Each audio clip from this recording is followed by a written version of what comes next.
If you've got a Meta Quest 2, 3, or 3S and you've ever looked at the Valve Index controllers or even the old Vive ones and thought to yourself, can I actually use those with my Quest for PCVR gaming? The answer is actually, yeah, you can. And not only can you, but I think it's something every Quest user deserves to try at least once. So today I'm going to show you exactly how to do it step by step. We're going to cover every single part of the process, from setting up the PCVR connection to pairing the hardware to calibrating the tracking space so that your hands actually line up. And at the end of the video, I'm also going to break down how much this setup actually costs, because there are some hidden pieces that people don't always talk about. So if you've ever wanted that premium Valve style tracking and precision on your Quest headset, stick around. By the end of this video, you'll know exactly what you need, how to set it up, and how to avoid the pitfalls that drive most people trying to do it crazy.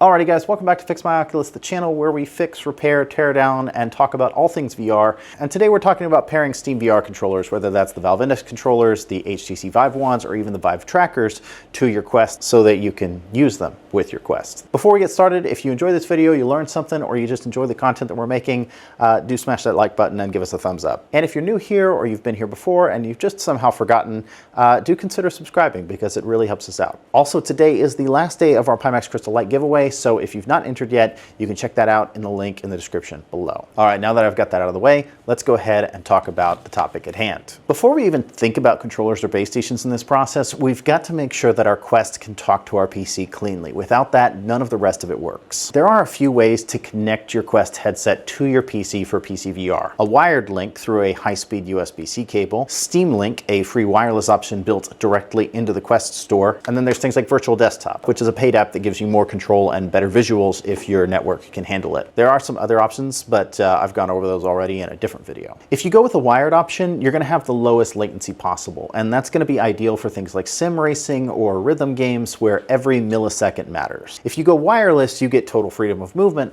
but your network has to be rock solid to do it. Steam Link is probably the easiest thing to start with, even though there's a lot of community notes on that. It's free, it's simple, and it just works for most setups. Virtual Desktop has a lot more favor with the VR community right now. Everybody just seems to like it. It does cost around 25 bucks, but it adds sharper visuals, higher refresh rates, and advanced codec options like AV1 if you're using an RTX 40 series GPU or newer. There are other things that can do this, but we're not going to cover them in this video. I've already talked about them in my previous PCVR app comparison video. Whatever you end up choosing, wire your PC to your router with Ethernet. Wi-Fi on both ends sounds fine, but you're going to experience more lag than somebody who goes wired. Ethernet to the PC, then Wi-Fi 6 or 6E for the Quest.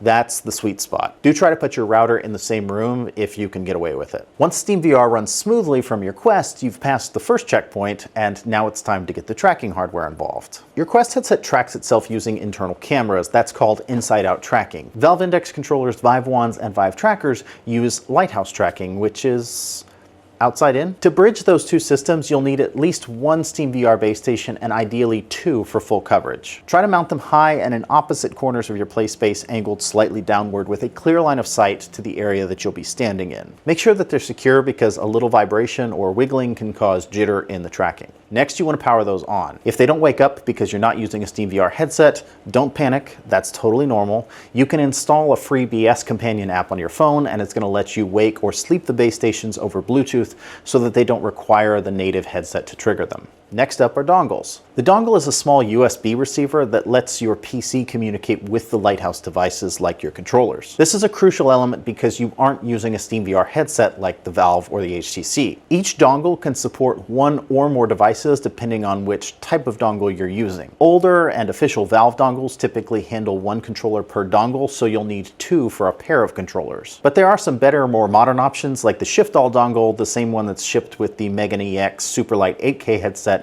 and the Tundra Labs SteamVR dongle V2 that can actually pair both Index controllers at once. So depending on which one you buy, you might only need a single receiver for both controllers. If you're using trackers or wands as well, you may still want multiple dongles so that everything has its own connection. Plug them into a powered USB hub or directly into your PC. And avoid things like stacking too many on an unpowered port. That's where connection drops start to happen. With the base stations up and our dongles connected, it's now time to get the controllers paired. Open SteamVR on your PC, go to the Devices menu and click Pair Controller. Press and hold the pairing button on your index controller or your Vive wand until the LED starts to flash. SteamVR will detect it and walk you through the pairing process. Repeat that process for the other hand and for any other trackers that you're trying to add. If you're using one of those newer dongles, you can pair both controllers through that single receiver. SteamVR will still show them individually. Once your controllers are paired, you'll see them in the SteamVR status window, but don't celebrate yet. Right now they exist in a totally separate space from your Quest headset. To make them usable together, we need to sync those two worlds, and that's where Space Calibrator comes in. Inside SteamVR, download and install Space Calibrator. This tool is going to line up the Quest's inside-out tracking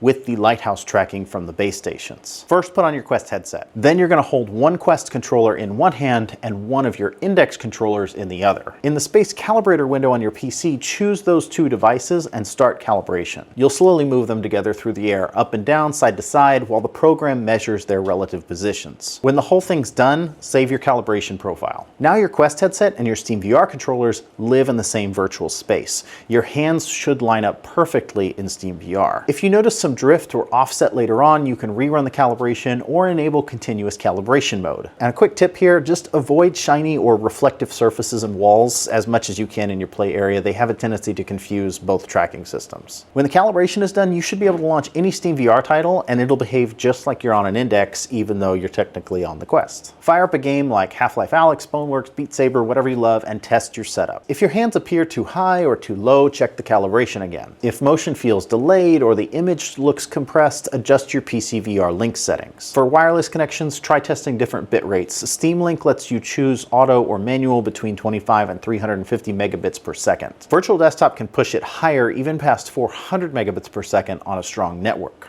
If your network can handle it, raising the bitrate gives you sharper visuals and smoother motion. Also, try to keep your SteamVR GPU drivers and Quest firmware as updated as you can. Out-of-date software and firmware is one of the sneakiest causes of issues with a setup like this. Now, I'm not going to go too deep into every optimization tweak here because I've already covered that in my Optimize Your Quest for PCVR video. If you haven't seen that one yet, I am going to link it below, and I think it'll make a huge difference once you've got this setup running. And if you're still deciding between Steam Link, AirLink, ALVR, or Virtual Desktop for your connection method, check out my PCVR app comparison video that breaks down all of the strengths and the weaknesses so that you can kind of choose which one fits your hardware the best. For the sake of this guide, just make sure that your link is stable, your calibration is locked in, and you should be good to go. Now let's run through the problems that you're most likely to see and how to fix them, because if you're like most people, you're definitely going to run into some sort of issue. And I don't want you to just get frustrated and give up. Just keep going. It's worth it. Problem number one that's pretty common is controllers pair, but they don't move in the game. Usually that's a calibration issue. Try rerunning Space Calibrator and make sure that you've selected the correct devices. And double check that both base stations can actually see the controllers. Problem number two is the base stations staying asleep. If the base stations don't detect a native headset, they never wake up. So you need to use the BS Companion app to toggle them on, or you can keep a small link box connected if you have one of those laying around for some reason. Common issue number three is things like wireless stutters or freezes. Most likely thing is your PC is not on Ethernet and your router is too far away. Wire up your PC, keep your router as close to your headset as possible, and try lowering your bitrate slightly if you can't do either of those two things. Common problem number four is the controllers disconnecting mid-session. Most likely cause here is dongle interference or power issues. Try spreading the dongles across USB ports or using a powered hub. If you're using an older USB 2.0 port, try moving it to a USB 3 or higher. And finally, common issue number five is weird floor heights or controller drift. If you need to solve this issue, just try rerunning the Space Calibrator or using the continuous calibration option. Also, try redrawing your Guardian boundary on your Quest. Sometimes mismatched play spaces can throw this whole thing off. Usually little resolutions and fixes like these are kind of inconvenient, but they only take minutes to solve once you know where to look for them. All right, now let's talk about the part that everyone asks about right after they get super excited. How much does this whole thing actually cost if you want to get it up and running? If you already have a gaming capable PC and a Quest 2, 3, or 3S,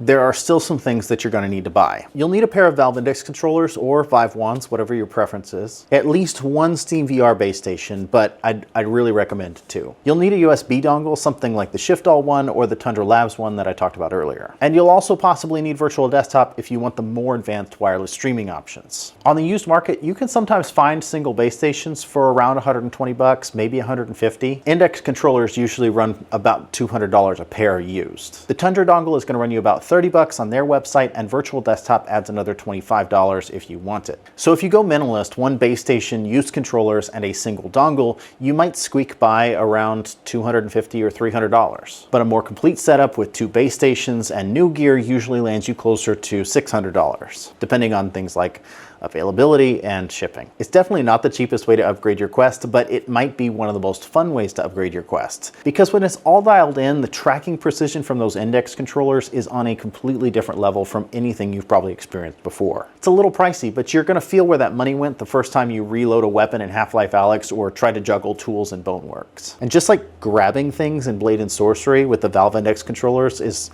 one of my favorite things of all time. It might actually be the sole reason that I still have Valve Index controllers. Just a few last pointers before we wrap up. If you plan to use this setup often, save your calibration profile. That way you won't have to redo it every single session. Consider a cable management system if you're running wired. Nothing is going to kill immersion faster than tripping over your link cable. And keep your firmware updated on everything. There's a lot of moving parts here. You've got your headset, your controllers, your base stations, your dongles, your computer, and your apps. All of those things have to talk together in order to work. So if one thing is out of date or out of sync, it can cause a lot of issues. And finally, if you ever swap your routers or change rooms, just redo your calibration. It'll help avoid any positional drift issues. So there you have it, a complete walkthrough for using the Valve Index controllers, Vive wands, or even Vive trackers with your MetaQuest headset. You've now learned how to link your Quest to your PC, mount and power your base stations, pair and calibrate your controllers, troubleshoot the common hiccups, and even what a setup like this is going to realistically cost. If you do want a deeper dive into optimization, or you want to learn more about fine-tuning your connection, check out those 2 videos I mentioned earlier. I've got those both linked in the description below. They'll take everything you've learned here and really help you squeeze more performance and clarity out of your setup. If you've made it this far, you're already ahead of most Quest owners because this isn't plug and play. But when you get it right,